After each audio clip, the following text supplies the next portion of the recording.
Tu crois que bio, naturel, artisan, c'est juste une étiquette plus jolie sur un shampoing ou une crème.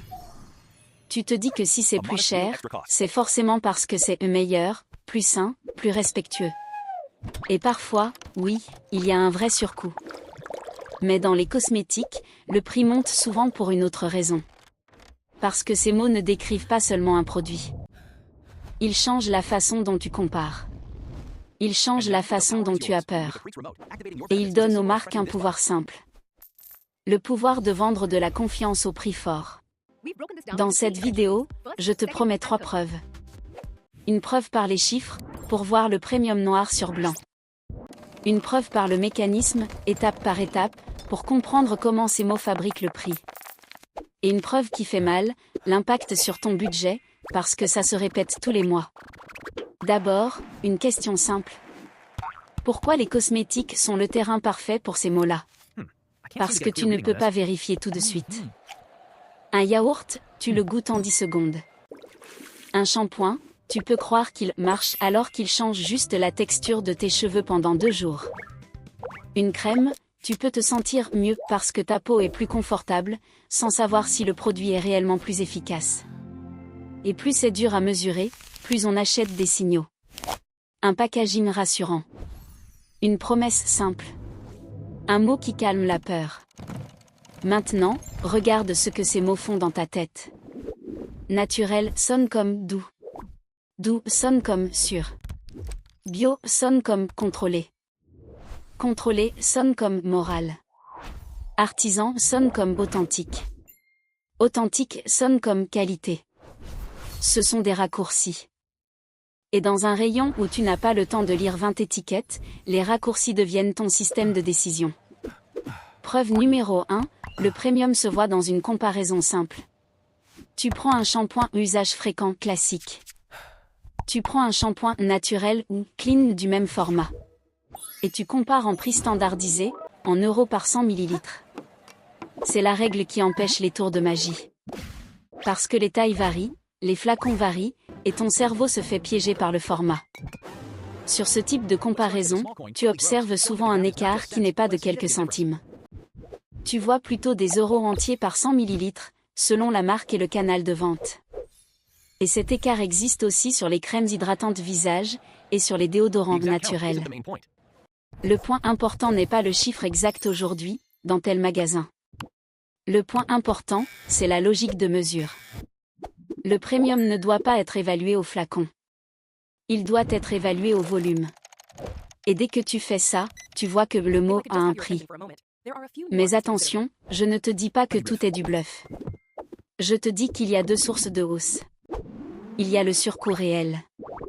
Et il y a le surcoût de positionnement. Et dans les cosmétiques, le deuxième est souvent plus gros que ce qu'on imagine. Regarde naturel d'abord. Dans la pratique, naturel est souvent un mot marketing plus qu'un contrat précis. Il peut vouloir dire d'origine naturelle pour une partie de la formule. Il peut vouloir dire sans silicone ou sans sulfate parce que ça se vend bien. Il peut vouloir dire clean parce que le packaging le suggère. Mais ce mot ne te dit pas automatiquement le pourcentage, ni la performance, ni la tolérance. Et surtout, il ne te dit pas si la formule est plus douce pour toi. Parce qu'un ingrédient naturel peut irriter. Parce qu'une huile essentielle peut sensibiliser. Parce que naturel n'est pas synonyme de neutre. Regarde bio ensuite. Bio peut être plus encadré quand il y a une certification visible. Et là, oui, il peut y avoir des contraintes de source, de traçabilité, de process. Ces contraintes coûtent de l'argent. Mais même là, ce n'est pas un ticket automatique vers plus efficace. Dans une crème, l'efficacité dépend de la formule entière. De la concentration. Du type d'actif. De la stabilité. De la texture. De l'usage. Et tu peux payer plus cher une crème bio qui est surtout une crème rassurante. Pas forcément une crème plus performante pour ton objectif précis. Regarde artisan enfin. Dans les cosmétiques, artisan se traduit souvent par une petite série, fait à la main, local, atelier. Et là aussi, il peut y avoir un vrai surcoût, surtout sur la main-d'œuvre. Mais artisan peut aussi être une esthétique. Du papier craft. Un flacon ambré. Un nom de marque qui sonne comme une officine. Une promesse de simplicité. Et ça, ce n'est pas de la chimie. C'est un décor. Un décor qui permet un prix premium. Maintenant, preuve numéro 2, le mécanisme qui fabrique le prix. Étape 1, le mot déclenche une attente. Tu vois naturel et tu attends douceur. Tu vois bio et tu attends contrôle. Tu vois artisan et tu attends authenticité. Étape 2, le packaging confirme l'attente. Les couleurs deviennent beige, vertes, brunes. Les typographies deviennent minimalistes. La surface devient mate, sobre, sérieuse. Tu n'achètes pas un produit, tu achètes une ambiance. Étape 3, le discours active une émotion. La peur des ingrédients agressifs. La peur du chimique. La peur du pas bon pour la peau. Ou l'espoir de faire mieux pour soi, sans effort. Étape 4, l'écart de comparaison apparaît. Parce que comparer deux formules est difficile. Parce que tu n'as ni le temps, ni les outils, ni l'envie. Et donc tu compares des signaux. Un mot contre un autre mot. Un flacon contre un autre flacon. Une promesse contre une autre promesse. Étape 5, la marque passe en value-based pricing. Elle ne fixe pas son prix seulement selon ses coûts. Elle fixe son prix selon ce que tu es prêt à payer pour te sentir en sécurité. Et là, le premium devient stable. Même si les coûts ne montent pas, le prix peut rester haut. Parce que le prix est devenu une partie du signal. Plus c'est cher, plus ça a l'air sérieux. Et plus ça a l'air sérieux, plus tu acceptes le prix. Voilà le cœur du piège. Dans les cosmétiques, tu ne paies pas seulement une formule. Tu paies aussi un filtre mental. Un filtre qui te fait dire « je ne compare plus pareil ». Maintenant, prenons des exemples concrets, mais sans tomber dans le procès. Le shampoing naturel vendu comme sans sulfate, sans silicone. Beaucoup de gens pensent que c'est automatiquement plus doux. Mais sur certaines chevelures, ça peut donner une sensation de cheveux rêches. Et pour compenser, tu ajoutes un après-shampoing, un masque, une huile. Parfois, le plus doux devient plus de produits. Donc le panier monte, pas seulement le flacon.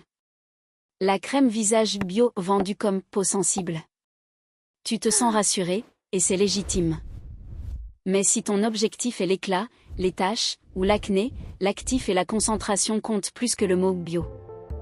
Tu peux payer un premium pour une crème très confortable, mais pas ciblée. Et ensuite tu ajoutes un sérum spécial. Encore une fois, le premium se déplace en accumulation. Et le déodorant naturel ou artisan vendu sans sel d'aluminium. Il peut marcher très bien sur l'odeur, selon les personnes. Mais ce n'est pas la même promesse qu'un antitranspirant. Donc si tu attends le même résultat, tu peux être déçu. Et si tu compenses en réappliquant souvent, tu consommes plus vite. Et si tu consommes plus vite, le coût mensuel monte encore. Et c'est là qu'on arrive à la preuve numéro 3, celle qui fait mal. Parce que le problème n'est pas un achat unique. Le problème, c'est la répétition. Le shampoing, tu le rachètes. Le déodorant, tu le rachètes. La crème, tu la rachètes. Et ce qui ressemble à juste 2 € de plus devient un abonnement invisible. On va faire un calcul simple, sans tricher.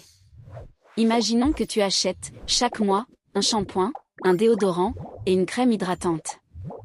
Et imaginons que le premium clean par rapport à un produit classique soit de 2 € sur le shampoing. De 3 € sur le déodorant. Et de 6 € sur la crème. Ça fait 2 plus 3 plus 6. Ça fait 11 € de plus par mois. Maintenant, 11 € par mois sur un an, c'est 11 fois 12. 11 fois 12, ça fait 132 €. Et là, on n'a pris qu'un trio basique. On n'a pas compté le sérum. On n'a pas compté le masque cheveux. On n'a pas compté le produit spécifique. Donc, dans la vraie vie, beaucoup de routines dépassent largement ce chiffre. Le point n'est pas de te culpabiliser. Le point, c'est de te rendre le contrôle. Parce que si tu sais que le premium vient en partie d'un pouvoir de signal, Tu peux décider où tu acceptes ce premium. Et où tu refuses de payer pour une ambiance. Alors, qu'est-ce que tu fais, concrètement, la prochaine fois que tu es devant le rayon? Première étape, tu changes ton unité.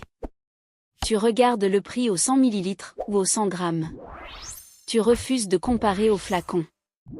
Parce que le flacon est justement l'arme du signal. Deuxième étape, tu sépares le mot de l'objectif. Tu ne demandes pas « est-ce que c'est naturel ?» Tu demandes « est-ce que ça répond à mon problème ?» Cheveux gras, pellicule, cuir chevelu sensible, hydratation, odeur, transpiration. Et tu acceptes une vérité simple.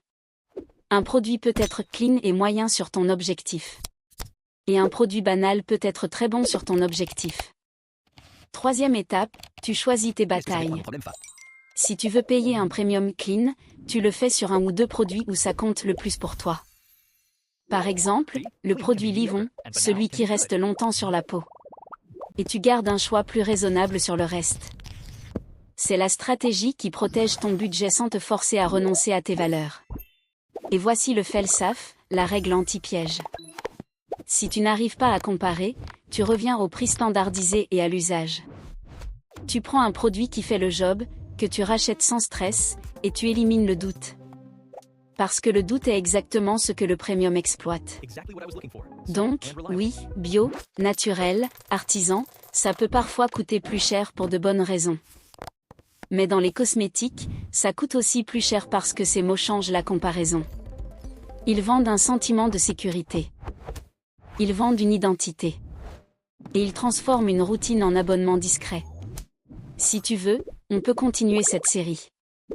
Je peux faire le même démontage sur sans parfum, hypoallergénique, dermatotested ou clean beauty. Dis-moi juste en commentaire ce que tu veux voir. Quels mots, quelles promesses, quel rayon. Et on le fera ensemble, à l'envers.